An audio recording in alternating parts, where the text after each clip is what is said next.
voir, non? Non, pas la peine. On te connaît. Ouais, pas la peine. Bien, bah, allez, commençons. Donc voilà, j'avais annoncé à la base, la semaine passée, qu'on allait voir une chronologie des papes. Mais finalement, en préparant la conférence, je me suis dit qu'il faut quand même que je vous introduise à la pensée contre-révolutionnaire. Et donc, je vais devoir diviser la présentation en deux parties principales. Une première partie où on fera plutôt des notions de base pour comprendre ce qu'est la contre-révolution, comment le contre-révolutionnaire lit l'histoire. Parce que déjà, la contre-révolution, c'est aussi une école de pensée. Il y a beaucoup de penseurs historiquement.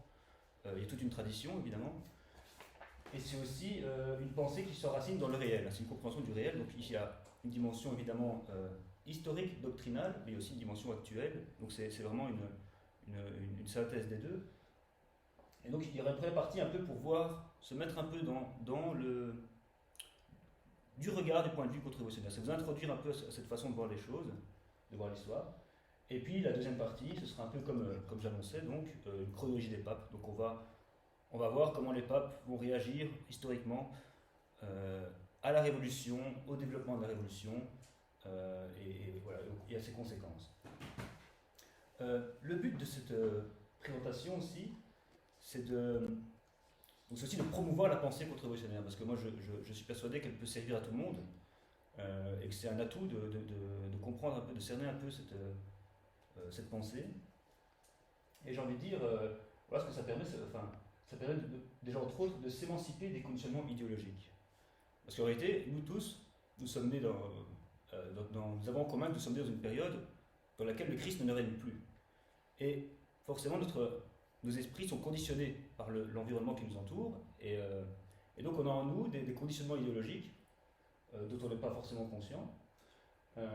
Or, se mettre à l'école de la contre-révolution, c'est chercher à s'émanciper de tous ces conditionnements voilà, qu'on est susceptible d'avoir du fait qu'on est né à une certaine époque, dans certaines conditions.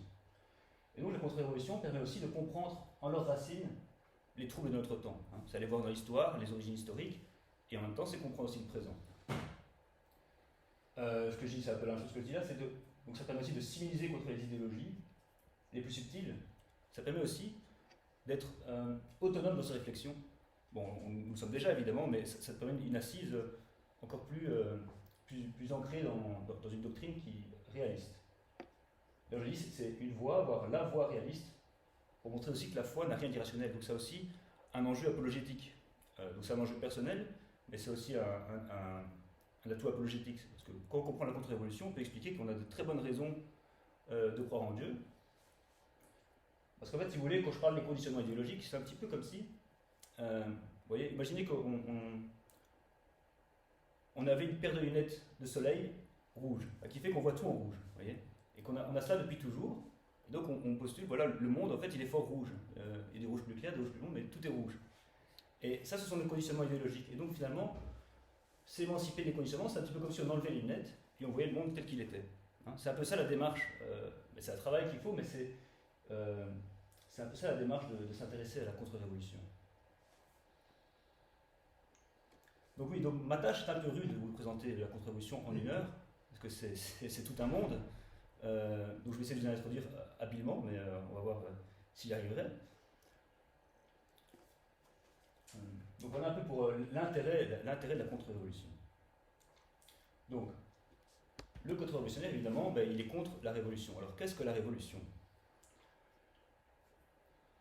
Donc vous voyez en fait, déjà la lecture historique, comment on lit l'histoire, comment le contre-révolutionnaire lit l'histoire. En fait, selon la Révolution, oui, en 1789, en août 1789, les révolutionnaires ont proclamé, enfin l'Assemblée constituante a proclamé la Déclaration des droits de l'homme. Et si vous voulez, en fait, cette Déclaration des droits de l'homme et du citoyen est un peu l'acte de naissance de la civilisation moderne. Avant, il y avait la civilisation d'Ancien Régime, et on pourrait dire que ça, c'est vraiment l'acte de naissance donc de la civilisation moderne. Mais alors, qu'est-ce qu'il nous dit ces droits de l'homme? Comme vous voyez, là, il y a une signature un peu curieuse. En gros, je n'ai pas encore parlé, mais c'est une signature maçonnique. Mais ce qu'il faut bien comprendre, en fait, sur ces droits de l'homme, donc ça, c'est la peinture, pardon, ça, c'est pas les droits de l'homme en eux-mêmes, c'est une peinture qui représente les droits de l'homme, donc qui a été écrit, qui a été décidée peu après. Mais ce qu'il dit bien, c'est que ces droits de l'homme, ils sont écrits sur des tables, comme vous voyez là. Et en fait, ces tables, elles font référence aux tables de la loi que Moïse a reçues. Hein. Mais quand Moïse descend du mont Sinaï avec les tables de la loi, il y a les commandements écrits dessus, mais ce sont des commandements écrits par Dieu. Par Dieu. Et ici, en revanche, les droits de l'homme, ce qu'ils veulent dire, c'est qu'aujourd'hui, c'est l'homme qui écrit les commandements. Hein. Donc la civilisation moderne, c'est la civilisation qui dit l'acte de naissance. L'acte de naissance de la civilisation moderne, c'est cette assemblée constituante qui proclame qu'aujourd'hui, dorénavant, les hommes écrivent leurs propres lois sans le secours de Dieu, sans se soumettre à Dieu. D'ailleurs, Kant, qui est un idéologue des Lumières, enfin, qui est dans ce mouvement révolutionnaire et dans au niveau de l'idéologie, va dire qu'est-ce que les Lumières. Dans son livre, il écrit un livre qui s'appelle Qu'est-ce que les Lumières, il explique bien. Les Lumières, c'est l'homme qui s'émancipe de sa tutelle. Il était sous tutelle jusqu'ici, et maintenant, au siècle des Lumières, il s'en émancipe. L'homme devient libre et souverain. Et donc, en croire l'idéologie révolutionnaire, il faudrait lire l'histoire qui arrive après la Révolution comme l'histoire d'un peuple souverain qui a pris ses décisions et donc qui assume sa destinée. Or, pourtant, quand on regarde un peu l'histoire, donc le 19e siècle qui arrive après, ben c'est un siècle assez sombre, c'est un siècle où il y a beaucoup de guerres, c'est un siècle où il y a aussi le capitalisme, un capitalisme très brutal qui s'applique. Et puis ce 19e siècle, il va seulement être dépassé par le 20e siècle, qui est aussi un siècle très meurtrier, on pense aux deux guerres mondiales, mais pas seulement. Et puis, je ne parle pas aussi de l'avortement, etc. Mais donc, il faudrait dire que ces siècles qui suivent la Révolution, c'est le résultat d'un peuple qui s'est émancipé et qui, souverainement, a pris son destin en main. Donc, vous voyez que le contre-révolutionnaire n'est pas d'accord avec ça. Hein. Il ne pense pas que le peuple souverain s'est pris en main et que l'histoire est le fruit d'un peuple souverain qui s'est pris en main.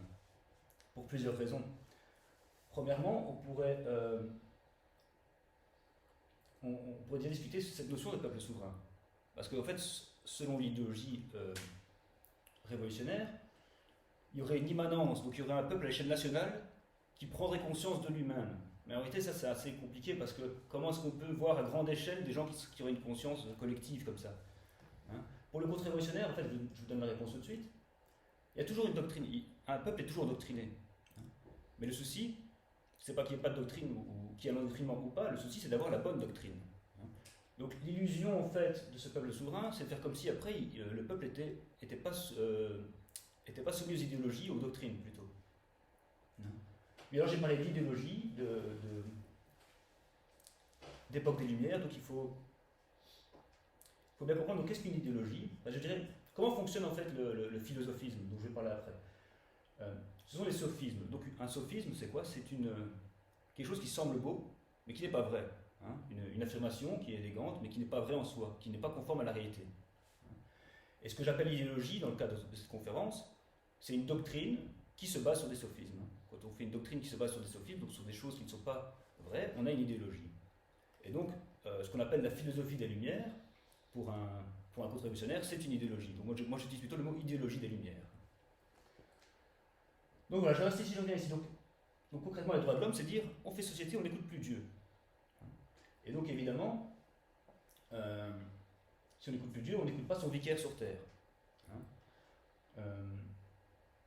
Donc il faut bien comprendre que cette révolution, elle est antichrétienne par essence. C'est son but d'éradiquer la trace de Dieu de la civilisation. Voilà. Et donc en fait, l'histoire contemporaine, qui est l'histoire post-révolutionnaire, en fait c'est l'histoire d'une guerre faite à l'Église. Et c'est ça qu'on va voir un peu dans la deuxième partie, quand je vais m'intéresser à ce que font les papes.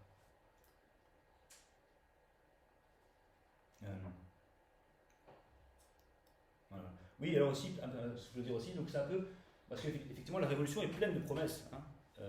Il y a l'avenir sera beau, etc. Elle promet le paradis sur terre.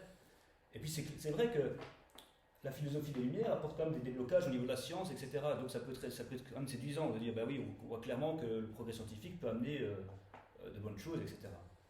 Mais ce qu'il faut comprendre, l'idée à comprendre, c'est que c'est un petit peu comme si on donnait un couteau à un enfant. Hein.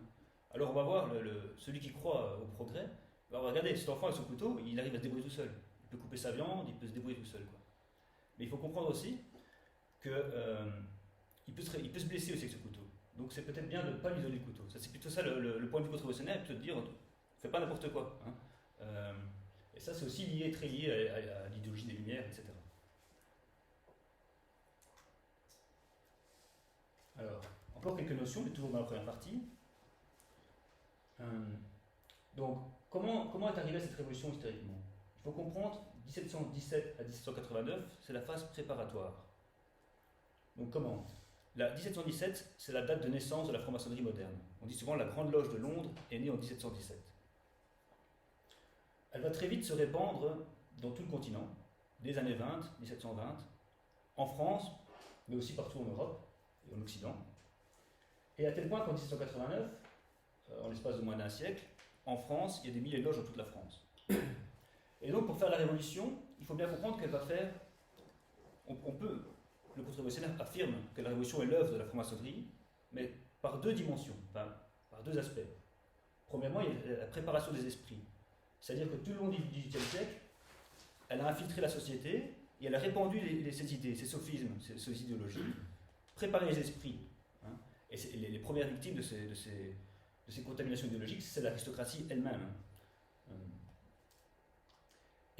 Donc ça, la première dimension, c'est qu'elle prépare les esprits en amont.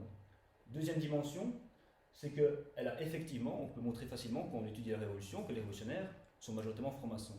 Donc il y a aussi l'aspect mécanique de la Révolution. La mise en œuvre de la Révolution, c'est aussi facile de montrer que c'est la franc-maçonnerie aussi qui l'a faite.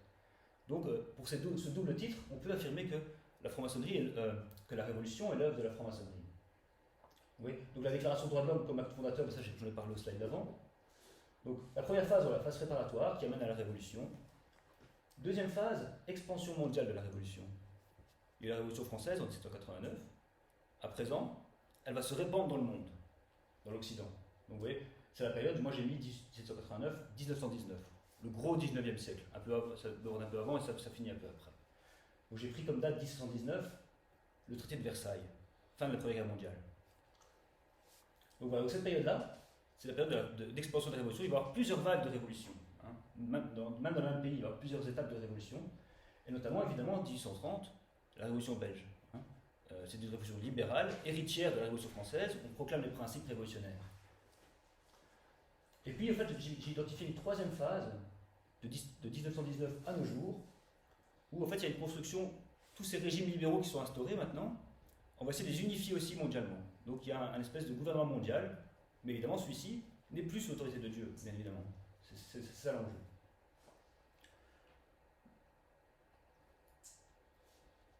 Oui, aussi un petit mot sur les états pontificaux. Je vais prendre l'avance sur la prochaine. Oui. Ah oui, voilà. Pour le contre-révolutionnaire, vous voyez, ça c'est une peinture qui représente un peu les révolutions, etc. En un mot, la contre-révolution, c'est quoi? C'est considérer que cette liberté, soi-disant, qu'on peut entendre dans les discours politiques, ou chez certains historiens, c'est une fake news. C'est une façon très simple de résumer ce qu'est la contre-révolution. C'est voir ça. C'est que ne pas croire à ces idéologies. Bien. Alors, maintenant, on va passer à la deuxième partie. Mais avant, je parle encore des états pontificaux. Donc, il faut savoir que, historiquement, le pape a très longtemps été non seulement le pape, comme on le connaît maintenant, le chef de l'Église, mais il était aussi roi de son royaume. Il y avait un royaume qui s'appelait les états pontificaux, qui faisait en gros un bon tiers de l'Italie. Vous prenez le milieu d'Italie, avec Rome au milieu, et vous avez les états pontificaux. Et donc voilà. Maintenant, on entre dans la deuxième partie. On va refaire la chronologie de l'histoire en voyant les papes un par un. Donc vous voyez dans le tableau, là j'ai commencé par Clément XII. Clément XII ici. Donc je vais très vite sur les papes d'avant la Révolution, mais je fallait que je remonte à Clément XII. Pourquoi? Parce que Clément XII condamne en 1738 la franc-maçonnerie. Donc j'avais dit la franc-maçonnerie, elle est née en 1717. 20 ans plus tard déjà, elle est condamnée par le pape Clément XII. Attention, il y a un danger, etc. Ensuite, on a Benoît XIV, je passe vite, Clément XIII aussi. Bon, il faut savoir que, oui, je ne vais pas dire à chaque fois, mais régulièrement, tous les papes condamnent les idées modernes, condamnent la franc-maçonnerie, c'est régulièrement. Je vais seulement citer quelques documents, évidemment, mais ils le font tous, pratiquement. Donc, je n'ai pas cité tous les documents, évidemment. Peut-être Benoît XIV, il a condamné l'usure, c'est peut-être bien à savoir, parce qu'on n'est pas encore dans le monde capitaliste, il faut savoir que Benoît XIV enseignait encore que l'usure était condamnable, c'était pas moral. On passe Clément XIII, on arrive à Clément XIV. Donc Clément XIV, l'intérêt de retenir ce pape, donc 1769-1774, c'est qu'il supprime la compagnie de Jésus, il supprime l'ordre des Jésuites, en 1774. Alors, ce qui motive sa suppression, c'est qu'en fait, comme je l'avais expliqué, la franc-maçonnerie était déjà bien influente. En fait, on appelait ça le parti philosophique. Dans toutes les cours d'Europe, il y avait des partis philosophiques, donc c'était en fait des gens qui étaient acquis aux idées des Lumières. Par exemple, on avait les despotes éclairés, typiquement Frédéric II de Prusse ou alors Joseph II d'Autriche, qu'on appelle despote éclairé. En fait, ça veut dire despote franc-maçon. Hein. C'est facile, Joseph II est un franc-maçon, Frédéric II aussi, on peut le montrer facilement, il suffit de s'intéresser un peu à la question. Mais toutes les cours, de manière générale, étaient infiltrées par. Si le monarque lui-même ne l'est pas, ses proches le sont. Par exemple, Louis XV en France, ben si lui, je ne sais pas s'il était lui-même franc-maçon, mais son entourage l'était. Et donc, il faut savoir que, donc, au niveau européen, le parti philosophique est très fort au niveau international. Et donc, ce parti philosophique va faire pression sur le pape Clément XIV pour qu'il supprime l'ordre des jésuites. Pourquoi? Parce que les jésuites étaient leur ennemi principal. Parce c'était une force intellectuelle qui pouvait contrer ce philosophisme. Et aussi, ils tenaient l'enseignement des nations. Ils tenaient l'enseignement, donc quand on tient l'enseignement, on tient encore les esprits des gens, évidemment, l'esprit du peuple. Et donc, ils vont réussir à contraindre le pape à supprimer l'ordre des jésuites. D'ailleurs, le pape est mort quelques semaines plus tard, et son biographe dit que la rumeur dit qu'il serait mort du conscience de la gravité de ce qu'il a fait, et il en serait mort. C'est ce que raconte son biographe. Et donc voilà pour Clément XIV, donc suppression de l'ordre des jésuites. Donc ça c'est 1774, la suppression de l'ordre des jésuites. On arrive à Pie VI. Et là on arrive, donc Pie VI, ces dates, c'est 1775, 1799. Alors ce qui est intéressant à savoir déjà, c'est que le nom de Pie, il prend le nom de Pie, c'est pas pour rien qu'il prend Pie. Parce que son prédécesseur, donc, Pie, il faut monter à Pie V, et Pie V, il faut monter 2 siècles plus loin, 16e siècle. Et Pie V est connu, en fait, Saint Pie V, il est canonisé. Il était déjà saint à ce moment-là.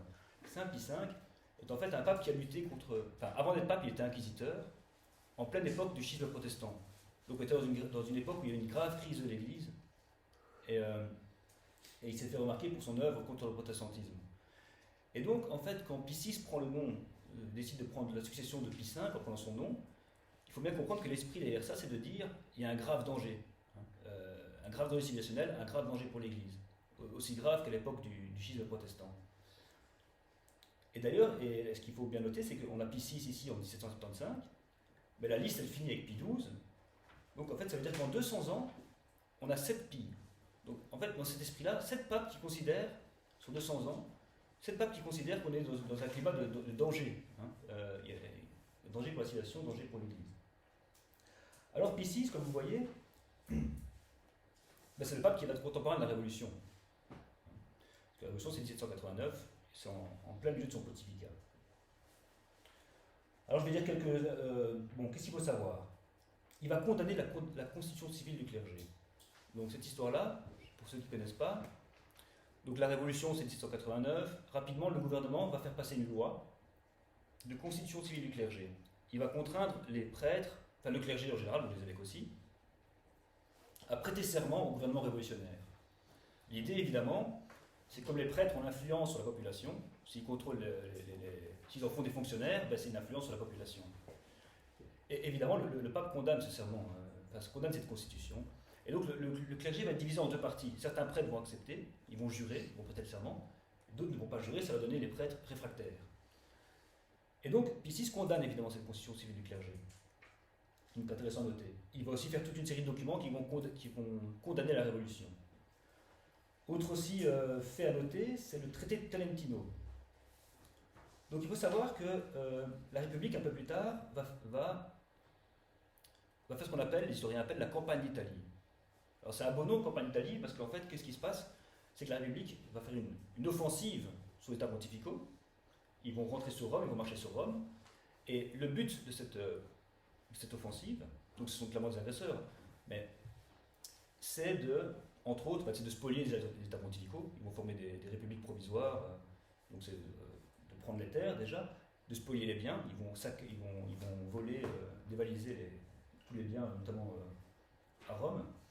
Mais c'est aussi surtout de faire rétracter tous les documents qui condamnent, depuis Pie VI, tous ces documents qu'il a condamnés, qu'il a signés pour condamner la Révolution, il voudrait le faire rétracter. Donc Donc en gros, l'idée c'est de mettre un couteau sur la gorge du pape et lui dire maintenant tu signes que tu adhères à la Révolution et que les catholiques doivent rejoindre la Révolution. C'est un peu ça l'idée. Et de faire passer ça pour un document magistériel, qui aurait une valeur doctrinale, etc.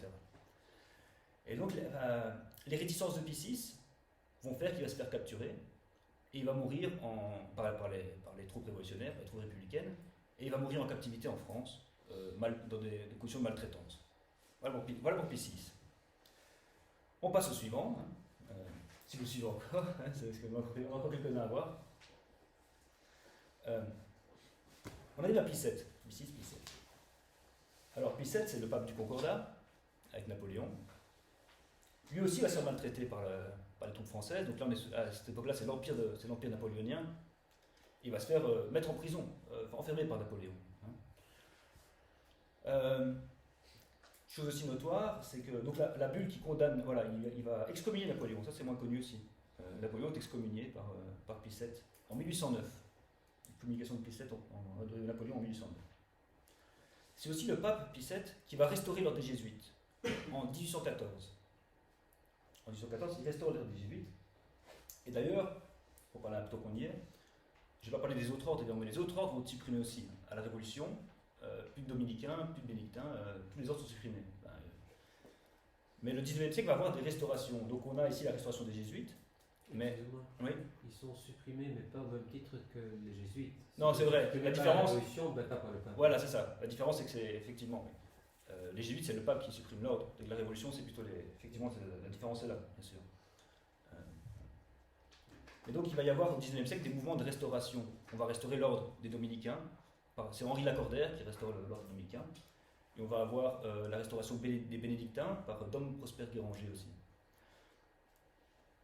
Donc ils sont restaurés parce qu'ils avaient été supprimés par la Révolution. Donc lui aussi, je le cite parce que Pie VII aussi va condamner la franc-maçonnerie.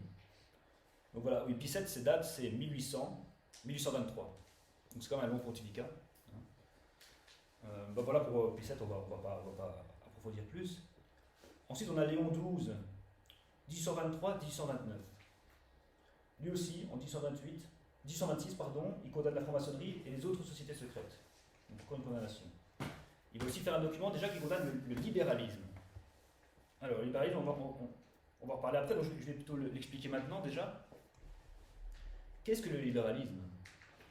Un catholique libéral, c'est quoi? C'est un catholique qui croit à la révolution, qui croit à ce que promet la révolution. Or, en réalité, un réaliste voit bien qu'elle promet plein de choses, mais que ce n'est pas vrai. Elle n'amène que en fait, de la violence, etc. Et on en parlera peut-être plus tard quand je parlerai du communisme, etc. Mais ce sont, comme j'avais dit, ce sont des sophismes. Et voilà. Et donc un catholique libéral, pour faire simple, c'est quelqu'un qui a pris au sophisme de la Révolution.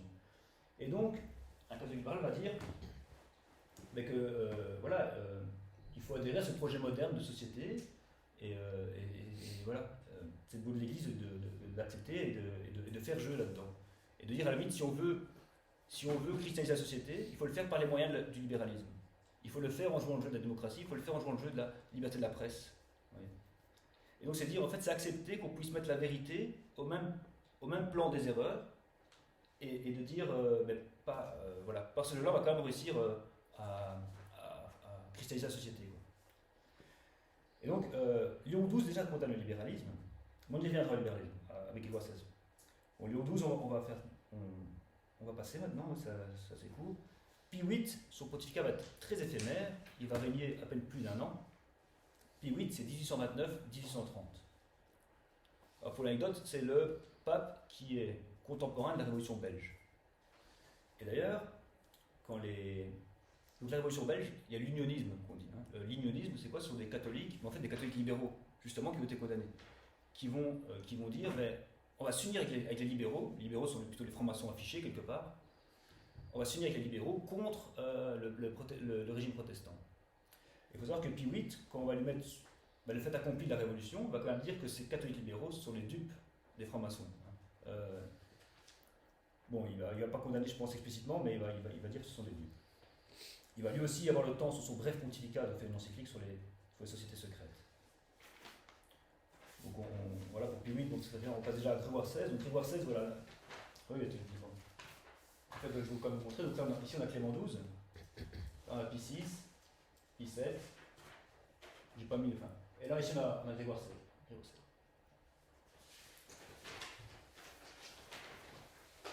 Donc Grégoire XVI, c'est un pontificat très riche en documents.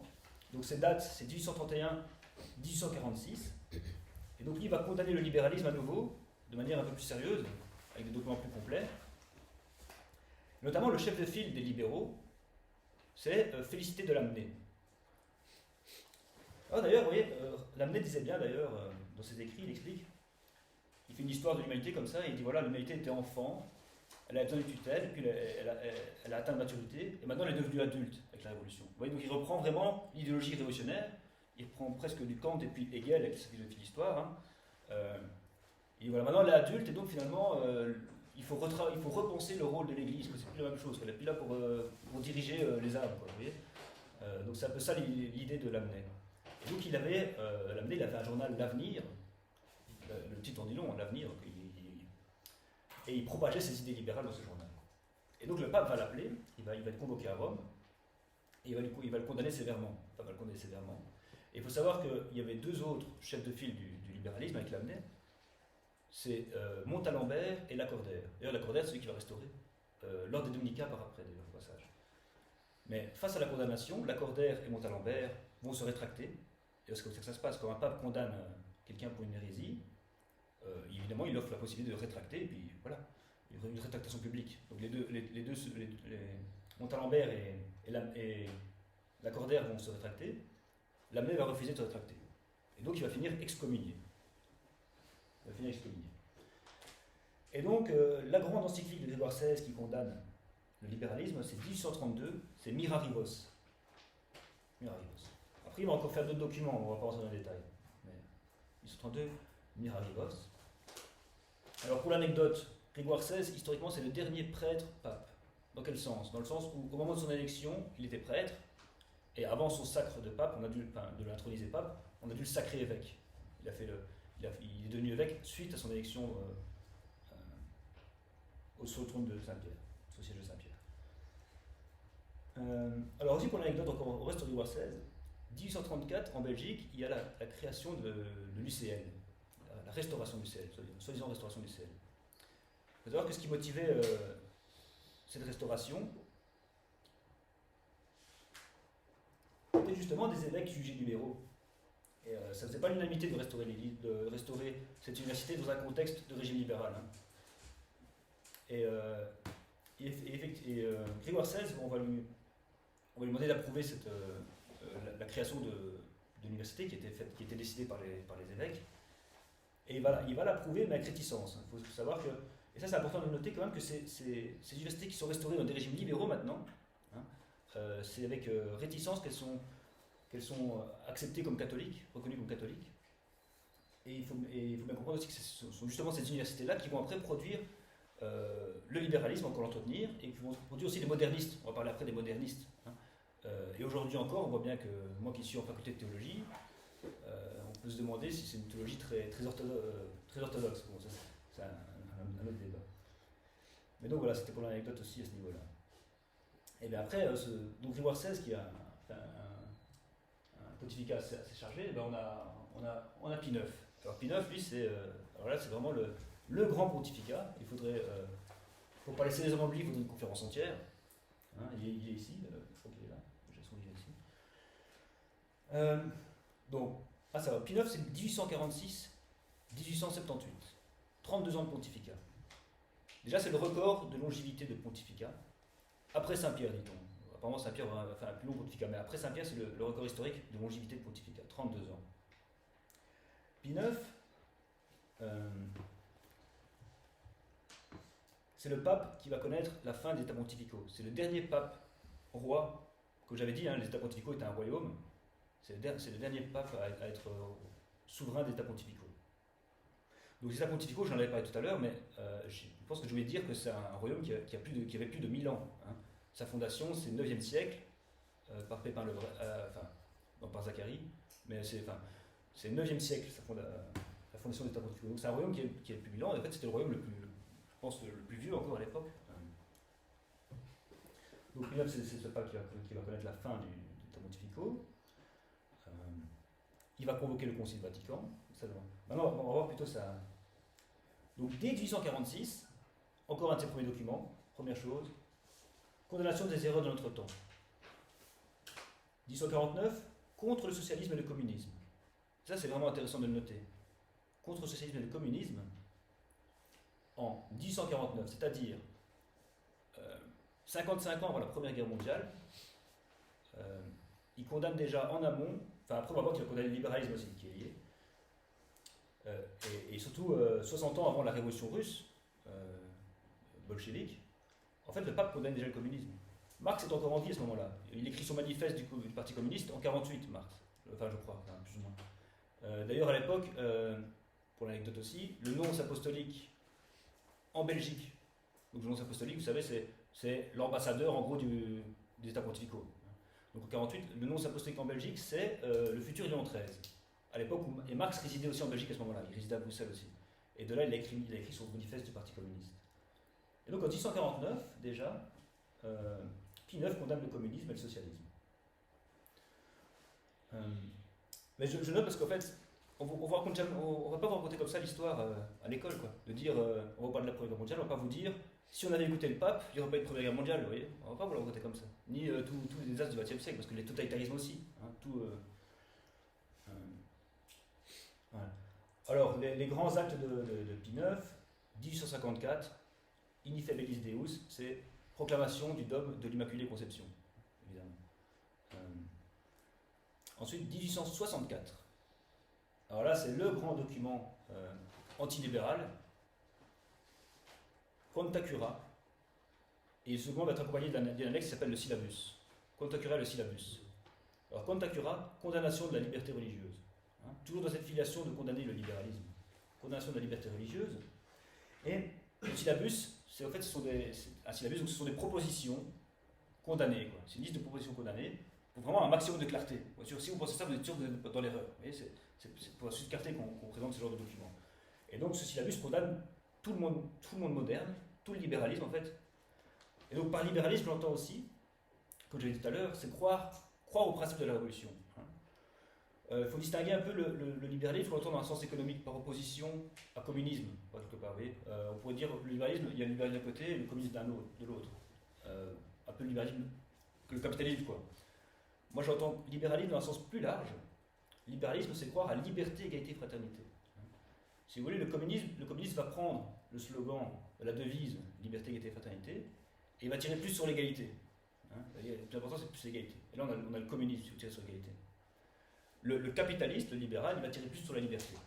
Et là, vous avez plutôt le capitalisme. Vous voyez, et il y a un curseur entre les deux, où on pourrait voir toutes les variations entre eux. Moi, quand je dis libéralisme, je parle de tout. C'est vraiment croire que c'est penser dans ce registre-là qui est libéral. Donc, je vois une conception plus large du libéralisme. Donc voilà, le syllabus, document important qui condamne le libéralisme. Ensuite, il condamne encore, il y a des documents qui condamnent, donc toujours Pie IX évidemment, il condamne la franc-maçonnerie à plusieurs reprises. Il faut aussi noter qu'il va convoquer le Concile du Vatican. On appelle aujourd'hui Vatican I. 1870, Concile du Vatican, il va durer 1 an, parce qu'il va être interrompu. Alors, interrompu pas n'importe comment, parce qu'en fait, il va y avoir une coalition internationale. Maintenant qu'on est à niveau international, on a tous des régimes. La révolution s'est mise partout. Il y a une entente internationale pour faire taire ce pape qui est en train de condamner tout ce qu'on fait. Vous voyez, et en même temps, la révolution Italie aussi, qui va...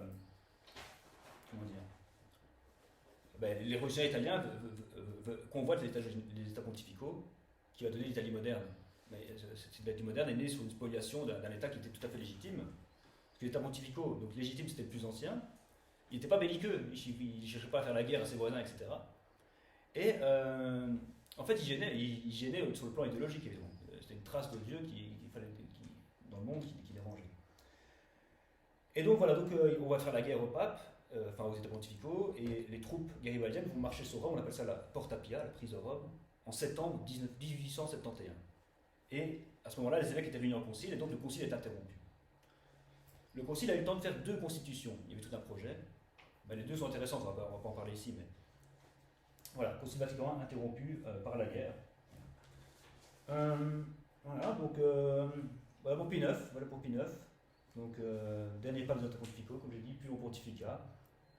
On passe au suivant, ici, donc aussi un pape très connu, souvent. On arrive à Léon XIII. Léon XIII, je vous donne un peu le temps, ça va. Encore. Léon XIII, 1878-1903. Aussi un long pontificat, 24-25 ans de pontificat. Alors, dès 1878, et à chaque fois, d'ailleurs on remarque, c'est dès le début du pontificat, à chaque fois c'est en début du pontificat, on a des documents qui condamnent les erreurs toujours modernes. Dès 1878, Léon XIII condamne socialisme, communisme et nihilisme. 1879, Aeterni Patris, l'encyclique qui fait la promotion du thomisme, du docteur commun, Saint Thomas comme docteur commun,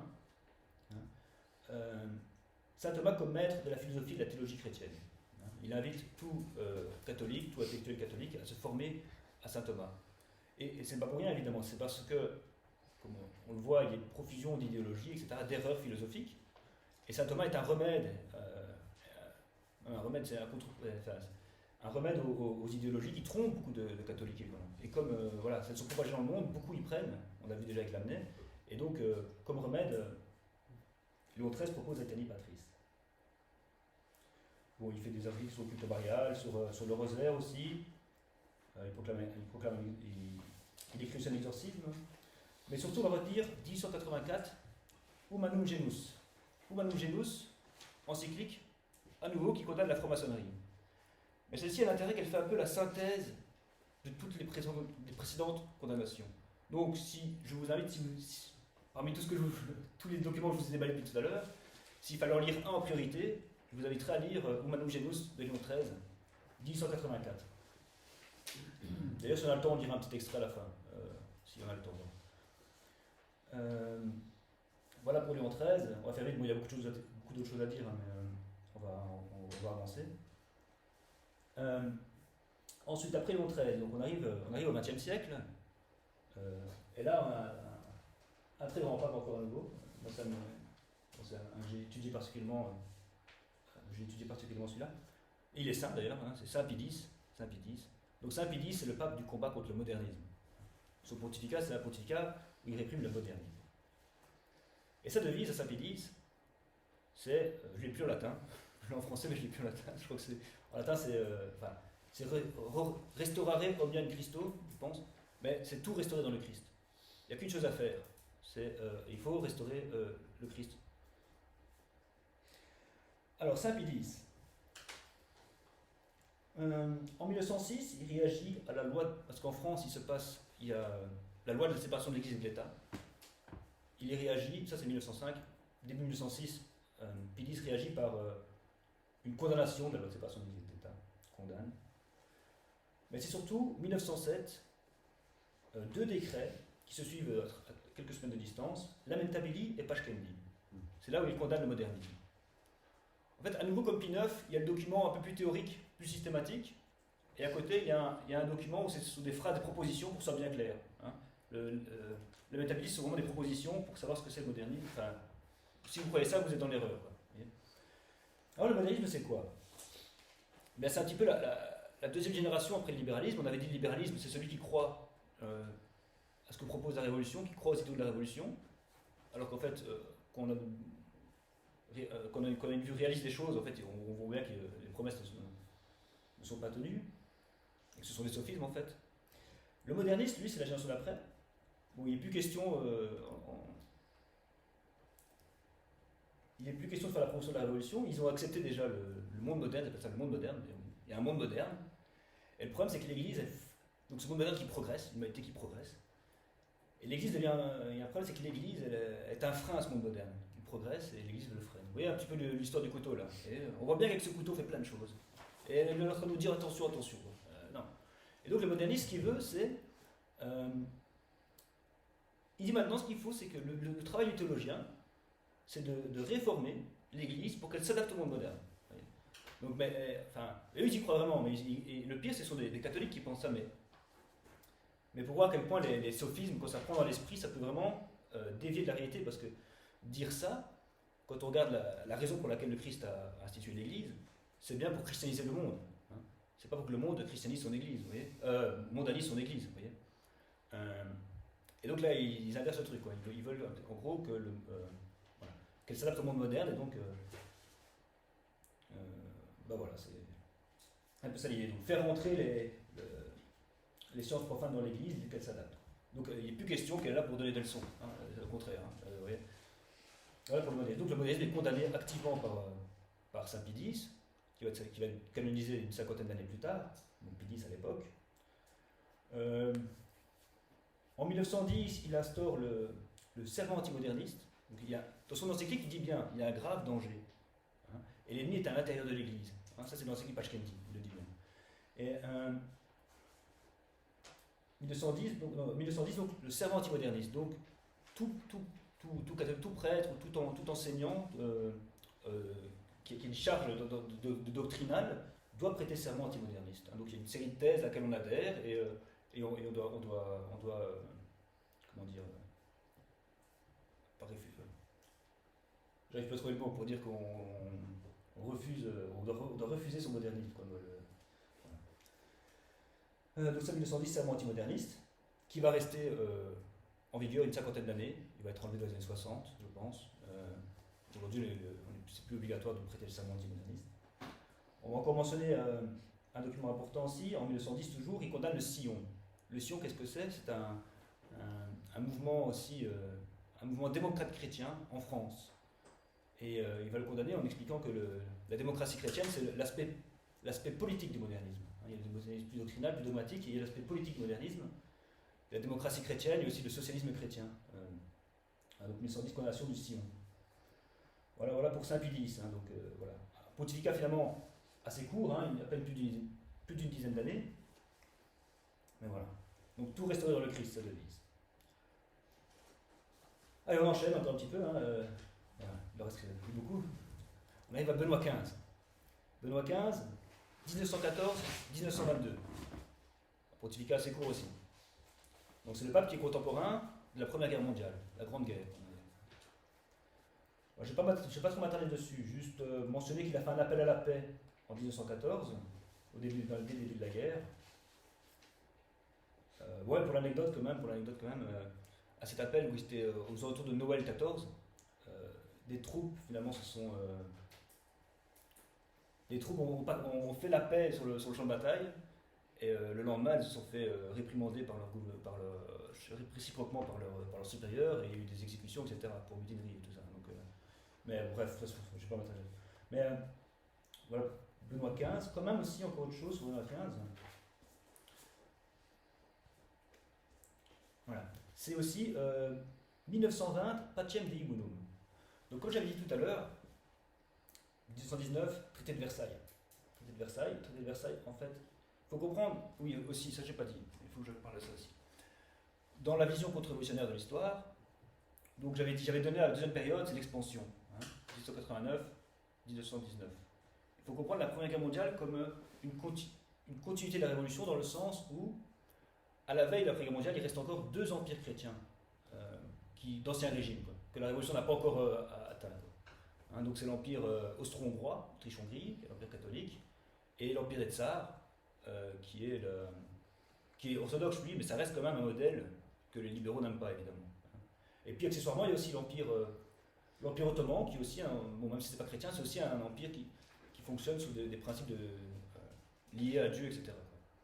Et la Première Guerre mondiale va avoir raison de ces trois empires.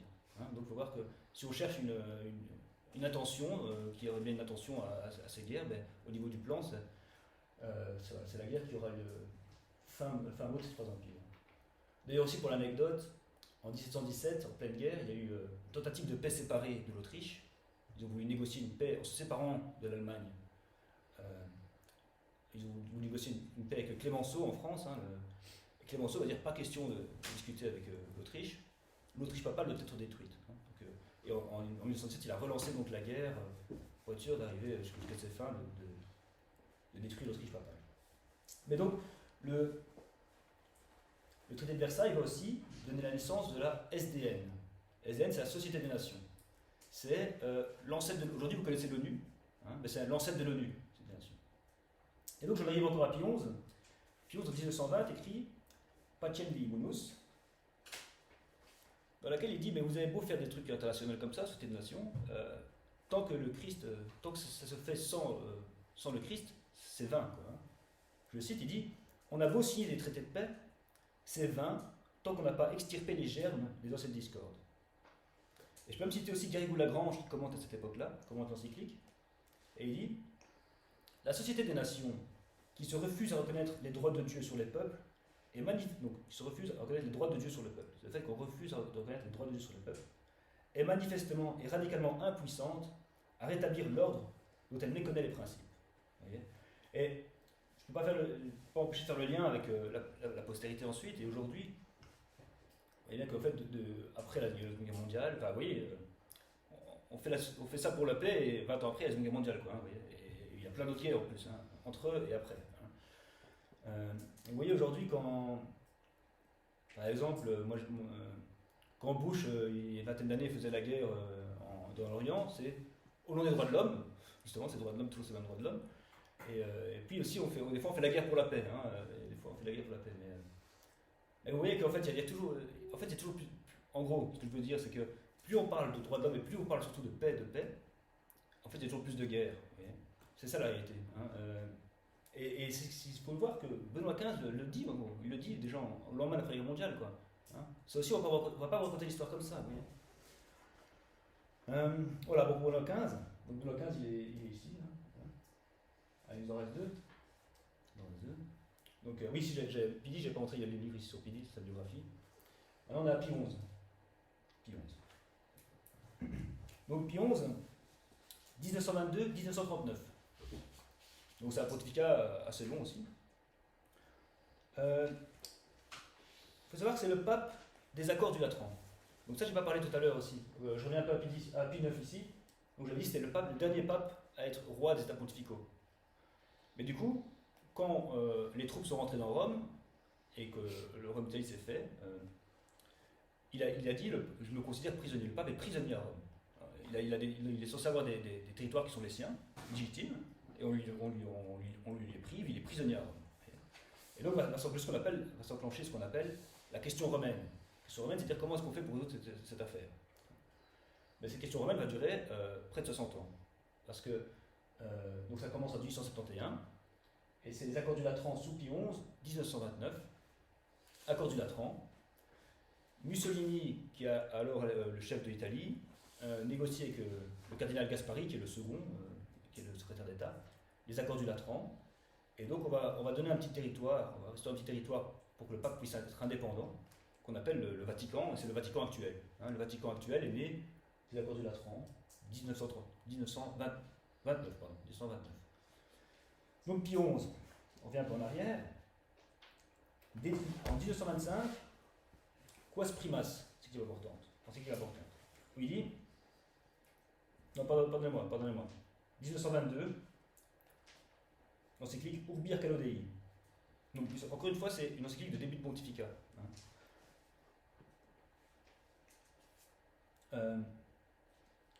Mais dans cette encyclique, qu'est-ce qu'il dit? À nouveau, il dit. Donc, il faut comprendre qu'on est dans l'après-première guerre mondiale, il y a un traumatisme du monde international et tout, parce que la première guerre mondiale était un carnage. Hein, vraiment. Et ici, il nous dit encore à nouveau la paix du Christ dans le règne du Christ. Hein. Il n'y a qu'une chose à faire, c'est restaurer le Christ. Hein. Ça règne voter à gauche, voter à droite, il faut restaurer le Christ, ou le Christ règne. Hein. Et le pape ne peut dire que ça en fait. Hein. Politiquement, il y a des problèmes, même internationaux, etc. Et ça ne va pas être autre que le règne du Christ. Donc ça c'est 1922, le pape fait une encyclique pour dire ça. Et puis quelques années plus tard, en 1925, il instaure la fête du Christ roi, justement, hein, de cette optique-là. Voilà, donc c'est 1925. Oui, pour l'anecdote aussi, Pie XI va soutenir Dollfuss. Donc en Autriche, il va y avoir une petite période, 5-6 ans, où il va y avoir un État autrichien sur un modèle catholique, un peu pré-révolutionnaire comme ça. Et donc le leader de ça va être Dollfuss, et il va avoir le soutien de Pie XI, et il va faire une doctrine sociale de l'Église, mais ce Dollfuss, évidemment, va être exécré par la communauté internationale, par les régimes plus libéraux, plus modernes, et aussi par Hitler, parce que Hitler convoitait l'Autriche, et évidemment, Dollfuss ne voulait pas, voulait une Autriche indépendante, et restauré sous l'ancienne Autriche. Et donc il va se faire assassiner, et c'est Hitler qui va le faire assassiner, Dollfuss. Et voilà, il faut savoir qu'il était soutenu par Pie XI, ce Dollfuss. Et c'est un personnage intéressant à étudier, si vous voulez étudier un personnage du XXe siècle, c'est Dollfuss. Donc, on reste encore sur Pie XI. Bon, il faut savoir qu'en 1928, il a fait une encyclique sur l'œcuménisme. Donc l'œcuménisme, c'est simple, l'Église a la vérité, et donc il faut dire aux chrétiens séparés de rejoindre l'Église, leur mère l'Église. Hein. Encore une fois, on ne peut pas avoir un discours cohérent. Si on a la vérité, on peut pas dire, c'est pas à nous de se plier aux autres, évidemment. Une encyclique sur les pernicieux effets du cinéma, c'est aussi intéressant de voir que dans les années 30, on réagit déjà à ce nouveau média, le cinéma, et qui comprend déjà que c'est un moyen de subversion. Hein, vous voyez, aujourd'hui, maintenant, c'est avec Internet, etc.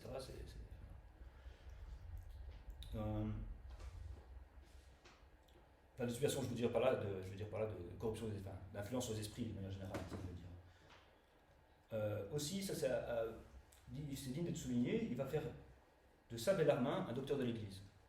Hein, donc c'est intéressant parce que Bellarmin, c'est aussi à l'époque de la contre la réforme, et donc il a une ecclésiologie, il a une œuvre assez intéressante, on va rentrer dans les détails, et il leur fait un docteur de l'Église, donc ça devient une référence au premier plan. On va encore s'arrêter sur ces encycliques. En 1937, il a condamné et le communisme et le nazisme, deux encycliques différentes qui s'enchaînent de peu. Alors, du point de vue contre-révolutionnaire, les deux sont des héritiers de la Révolution. Hein. Le communisme, comme je le disais tout à l'heure, c'est la Révolution où on tire plus sur l'égalité. Hein. Et c'est aussi révolutionnaire dans le sens où on fait société sans Dieu, évidemment. Parce que le nazisme, finalement, c'est un peu une réaction, c'est un peu une réaction à la Révolution, mais avec une mauvaise réponse. Parce que ça reste un socialisme, en fait. C'est un socialisme national, mais c'est un socialisme. Alors que le communisme, c'est peut-être un socialisme international. Mais voilà. Mais donc, aux yeux de la Révolution, les deux sont des erreurs. Donc, de la contre-révolution, pardon. Les deux sont des erreurs. Donc, voilà. Donc 1937, condamne le communisme et le nazisme. Voilà pour Pie XI. Ce qui nous emmène au dernier. Voilà, on approche de la fin. On est à Pie XII, du coup. Pie XII, c'est 1939-1958.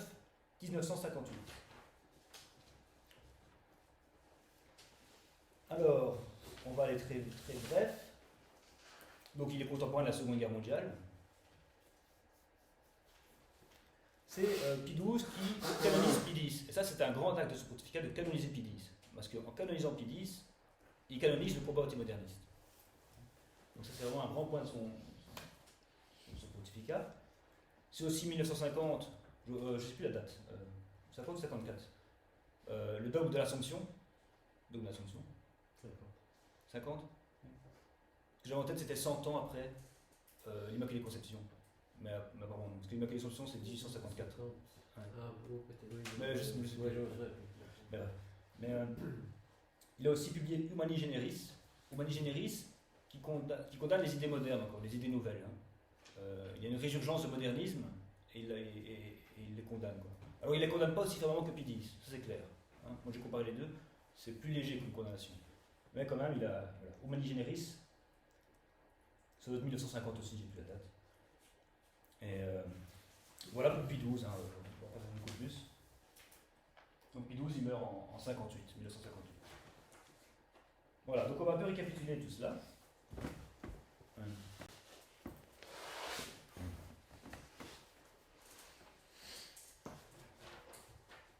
Donc finalement, on a fait un peu ce parcours historique. Hein, on a essayé de faire 200 ans, 250 ans d'histoire, en commençant au siècle des Lumières. Et je dirais, voilà, on peut parler un peu des erreurs définies par le... Enfin, oui. Après, c'est vraiment un modèle que je mets hein, pour discuter de tout ça. Hein, c'est pour un peu ça. Donc on a vu qu'il y avait d'abord, au XVIIIe siècle, l'idéologie des Lumières, qui va emmener à la Révolution. Ensuite, 19e siècle, plutôt le premier 19e siècle, la première moitié du 19e siècle, c'est plutôt le libéralisme qui se développe. Et puis, plutôt au tournant 20e, c'est le modernisme. Et à ces différentes erreurs, mais aussi, il n'y a pas seulement les idées, il y a aussi les erreurs politiques, etc. On a pu voir quand même que le vicaire du Christ, donc le pape, a constamment condamné tout cela, évidemment. Condamné les idées modernes, et il a proposé des remèdes aussi. Hein, la saine philosophie, la tradition, etc. Et surtout, la seule réponse politique possible, c'est restaurer le règne du Christ. Hein, le pape ne peut rien dire d'autre que restaurer le règne du Christ. Voilà. Sinon, voilà, la conclusion. Donc, qu'est-ce qu'on a fait? Donc, j'avais dit, on a fait deux parties. J'ai d'abord un peu donné les clés d'interprétation de l'histoire, comment un contre-révolutionnaire lit l'histoire. C'était un peu la première partie, où j'ai donné quelques éléments de base. Et la deuxième, on a fait un peu le parcours historique. On a vu quelques papes. Le but aussi de cette présentation, c'est de vous donner le goût à la recherche, à la quête de vérité, à la recherche, à la contre-révolution. Parce que ça peut, personnellement, ça donne un enseignement doctrinal, aussi d'aller chercher les actes du magistère, etc., les documents du pape. Ça permet d'accroître l'autonomie de ses réflexions, d'asseoir ses convictions sur des bases solides et réalistes. Hein, parce que l'histoire bien lue explique bien le monde actuel, et une bonne compréhension du monde actuel permet de bien lire l'histoire. Vous voyez, il y a un peu ce mouvement des deux. Et quand on s'investit un peu là-dedans, ça permet d'avoir une clairvoyance, on va dire, une certaine clairvoyance. Et donc ça a évidemment l'intérêt apologétique. J'ai envie de dire, si vous me donnez une classe de secondaire et que vous me dites j'ai toute une année pour leur donner des leçons, je leur parle de la contre-révolution, à la fin de l'année, j'en fais des catholiques convaincus. Enfin, c'est ma prétention, je pense. Donc, si j'ai le temps de bien me renseigner cela. C'est peut-être ma interprétation. Et donc j'ai envie de dire, parce qu'il n'y a que deux lettres finalement, hein, contre la révolution, la révélation. Hein. Comme j'expliquais tout à l'heure, ces lunettes-là, qui brouillent un peu notre façon de vision des choses, quand on les enlève, on voit les choses telles qu'elles sont. Et c'est ça la révélation quelque part. Voyez. Donc la contre-révolution amène c'est peut-être la doctrine qui est qui n'est pas la révélation, mais qui peut être une révélation. Voilà. Et donc voilà, j'espère que j'arriverai à vous faire prendre goût à la recherche de la vérité, en vous rappelant que la vérité rend libre, ainsi que l'enseigne notre Seigneur. Et j'ai fini là-dessus. Et je vous remercie de votre attention.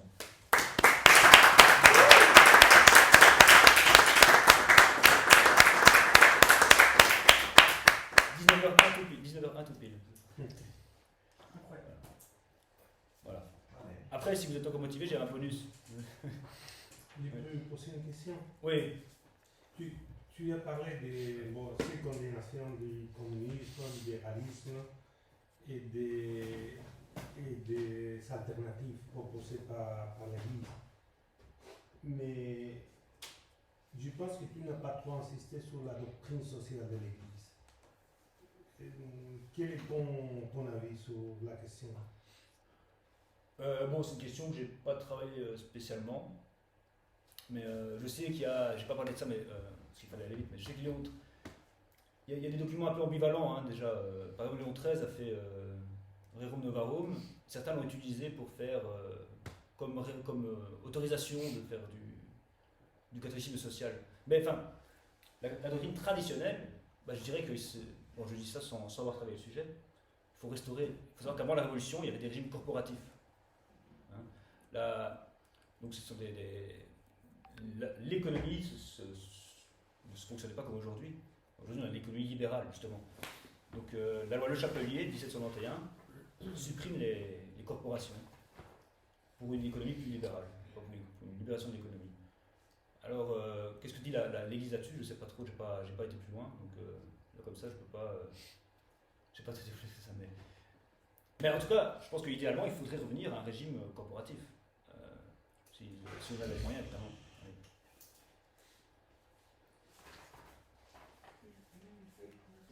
D'autres questions?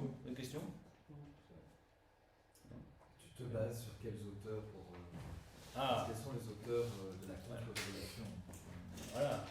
Ici j'ai déjà un livre qui s'appelle Les auteurs contre-révolutionnaires. Donc là, mais il faudrait tout un cours pour en parler. Il y en a plein. J'ai quand même donné, en fait, justement j'avais prévu un slide pour ça, ici.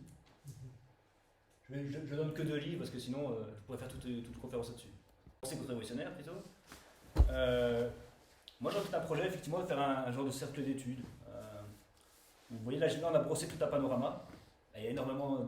Chaque affirmation que je dis, il y a moyen de faire une conférence sur chaque truc que je dis. Quoi. Donc, Il y a moyen de se faire une formation, mais ça demande, si les gens sont motivés à investir, je sais pas moi, 1 ou 2 heures toutes les 2 semaines, moi je serais content de faire un cercle de formation, j'appelle la formation antilibérale.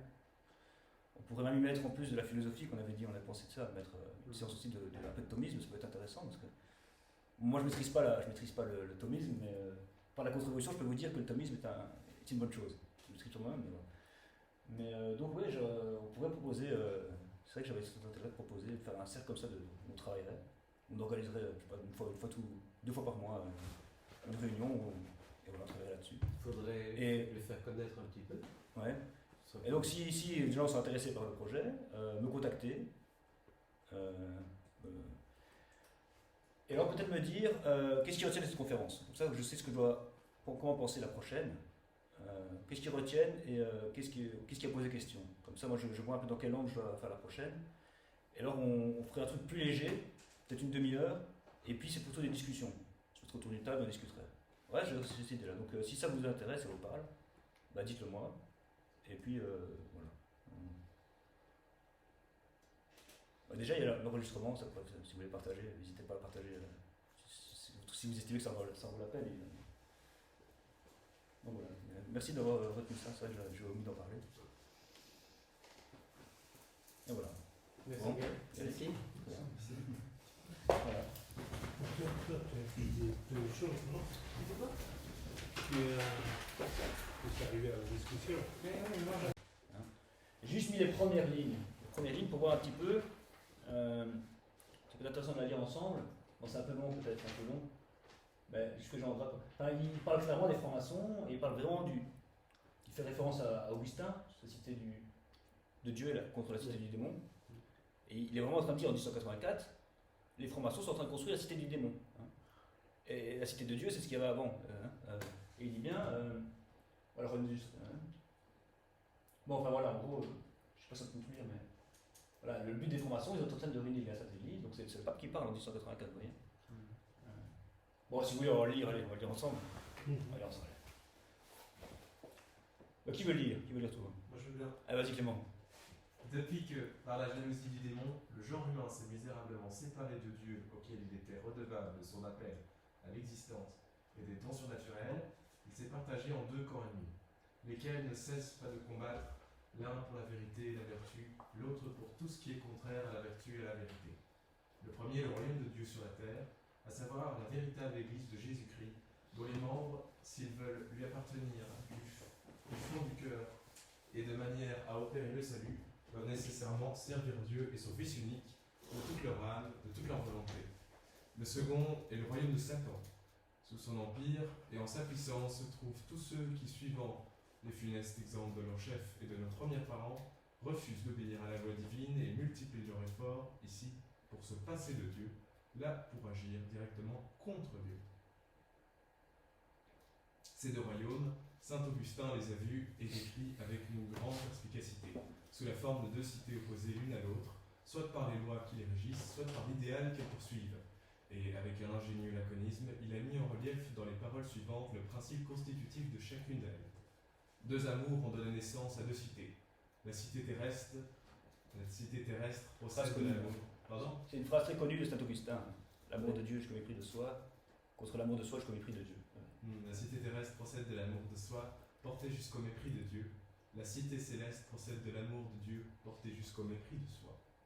Dans toute la suite des siècles qui nous ont précédés, ces 2 cités n'ont pas cessé de lutter l'une contre l'autre, en employant toutes sortes de tactiques et des armes les plus diverses, quoique non toujours avec la même ardeur, ni avec la même impétuosité. À notre époque, les fauteurs du mal paraissent être coalisés dans un immense effort, sous l'impulsion et avec l'aide d'une société répandue en un grand nombre de lieux et fortement organisée, la société des francs-maçons. Ceux-ci, en effet, ne prennent plus la peine de dissimuler leurs intentions et ils rivalisent d'audace entre eux contre l'auguste majesté de Dieu. C'est publiquement, à ciel ouvert, qu'ils entreprennent de ruiner la Sainte Église, afin d'arriver, si c'était possible, à dépouiller complètement les nations chrétiennes des bienfaits dont elles sont redevables au Sauveur Jésus-Christ. On y est aujourd'hui. Gémissant à la vue des maux et sous l'impulsion de la charité, nous nous sentons souvent portés à crier vers Dieu, « Seigneur, voici que vos ennemis font un grand fracas Ceux qui vous haïssent ont levé la tête. Ils ont ourdi contre votre peuple des complots pleins de malice, et ils ont résolu de perdre vos saints. Oui, ont-ils dit, venez et chassons-les du sein des nations. Cependant, en un si pressant danger, en présence d'une attaque si cruelle et si opiniâtre du christianisme, c'est à notre devoir de signaler le péril, de dénoncer les adversaires, d'opposer toute la résistance possible à leurs projets et à leur industrie, d'abord pour empêcher la perte éternelle des âmes dont le salut nous a été confié, puis afin que le royaume de Jésus-Christ que nous sommes chargés de défendre, non seulement demeure debout et dans toute son intégrité, mais fasse par toute la terre de nouveaux progrès, de nouvelles conquêtes. Dans leur vigilante sollicitude pour le salut du peuple chrétien, nos prédécesseurs eurent bien vite reconnu cet ennemi capital au moment où... Donc ça c'est ce qu'on a montré depuis Clément XII, qu'on donne la franc-maçonnerie. Donc là voilà, il rappelle que tous les papes qui précèdent ont fait ces condamnations. Sortant les ténèbres d'une conspiration occulte, il s'élançait à l'assaut en plein jour. Sachant ce qu'il était, ce qu'il voulait, et disant pour ainsi dire dans l'avenir, ils donnèrent aux princes et au peuple le signal d'alarme et les mirent en garde contre les embûchés et les artifices préparés pour les surprendre. Voilà. On a peut-être dû souligner aussi cette phrase-ci. Il faut s'opposer évidemment à toute la résistance possible à leur projet, évidemment, dans l'industrie. Voilà. J'ai une petite question. Enfin, ça n'arrive pas à voir. Donc c'est que le début du déploiement, évidemment. Je ne sais pas tout mis, mais il y a encore des pages. Voilà, la première, au début de ton introduction, tu as, si j'ai bien noté, donc 1919 à nos jours, construction d'un gouvernement mondial. Oui, c'est vrai que j'ai pas trop parlé de ça, c'est vrai. Tu peux expliquer un petit peu? Il faudrait une autre conférence. Mais Non, mais en 2 secondes, parce que bon, J'ai pris ça m'interpelle un petit peu parce que j'ai un peu justement l'impression que le monde va un peu dans tous les sens, avec des gouvernements dans tous les sens. Toi, tu as l'air de dire qu'il y a un gouvernement uni mondial. Regardez la pandémie. Il suffit que l'OMS, donc 1919, j'ai pris cette date comme la naissance de la Société des Nations. Après la Seconde Guerre mondiale, on va remplacer ça par l'ONU. C'est la succession, c'est la suite. Enfin, et l'ONU lui-même, donc c'est une organisation internationale qui en fait est le gouvernement, selon le contre-révolutionnaire, c'est un gouvernement qui s'installe, un gouvernement mondial qui s'installe. On peut diviser en plusieurs ministères. Il y a l'UNESCO qui est plutôt le ministère de la Culture, l'OTAN qui serait le ministère de l'Armée. L'OTAN ne dépend pas de l'ONU. Non, bon, c'est lié quoi. Bon, je simplifie un peu, mais c'est lié. L'OMS, c'est le ministère de la Santé. Bon, d'accord pour l'OTAN, mais c'est vrai. Bref, l'Union Européenne, c'est lié aussi, mais bon, on va pas en s'arrêter. Donc, pour répondre à la question clairement, l'OMS, qui serait le ministère de la Santé de ce gouvernement mondial, on l'a vu il y a quelques années, il suffit que l'OMS déclare qu'il y a une pandémie, et les gouvernements du monde entier s'alignent sur ce scénario. S'il n'y avait pas un gouvernement mondial, un gouvernement aurait très bien pu dire je ne rentre pas dans votre scénario, j'y crois pas, ou nous on ne reconnaît pas vos trucs. Donc on l'a bien vu que si, un scénario pandémique s'est mis mondialement en place, parce que l'OMS l'a déclaré, donc c'est reconnu par les gouvernements. Donc il y a bien une influence sur le monde qui vient de cet organisme, qui n'est pas de Dieu, on l'a vu, hein, justement qui vient de principes. Enfin oui, parce que j'ai un peu du mal à comprendre bien ça, parce que tant la Société des Nations après la Première Guerre mondiale que l'ONU après la Seconde était motivée par le fait d'essayer d'avoir précisément un organisme mondial, certes, mais qui avait comme objectif de viser la paix mondiale. Mais pas tellement dans le sens où tu parles ici je ne sais pas moi, de mainmise au niveau libéral, au niveau franc-maçon. La paix, c'est le prétexte de construction, c'est le prétexte pour la construction internationale. Et comme je le dis, je crois, vous pouvez répéter votre question plutôt C'est-à-dire que je ne sais pas si je comprends bien ce que tu veux dire, mais j'ai un peu le sentiment que tu dis que ce gouvernement mondial, Société des Nations et l'ONU finalement est une espèce de société secrète qui veut répandre les idées révolutionnaires. Est-ce que je comprends bien ou est-ce que c'est pas ça? Ce que tu veux dire ça? Non, parce que les idées révolutionnaires ont permis d'arriver à là. Mais eux, ces constructeurs sont pensés évidemment, oui, ce projet de construction, il est pensé dans les loges, oui. Après, il y a une autonomie relative qui se fait, mais selon des principes qui sont héritiers, effectivement, oui, à long terme, de manière assez éloignée de la Révolution, oui. Oui.